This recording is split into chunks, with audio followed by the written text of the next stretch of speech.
Hey Alex, this is Christine. I'm going to show you how to do the truth table from the project jury duty. Okay, so we ended up getting this statement, and you had the right statements. That was great. What you need to do is, starting with R, to alternate trues and falses. Okay, so you have to do that under R. Then under Q, you need to do 2 trues, then 2 falses, 2 trues, 2 falses. Okay? And then under P, we're going to do 4 trues, 4 falses. So this is what I was looking for, and I gave most credit for having at least this much set up. Okay? And then we're looking at if P, then Q. So if P, then Q. All right.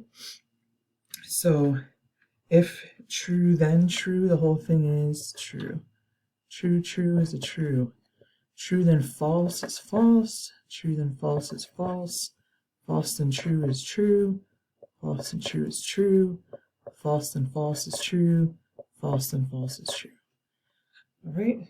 Then we have to take that and combine it with R in an OR situation. So if either one is true, the whole thing's true. If they're both false, it's false. So looking at R and our new if P then Q, we have true and true, yes. False and true is a true, true and a false is a true, but wait, false and false, that's not going to be true. Okay. True and true is true, false and true, true and true, false and true.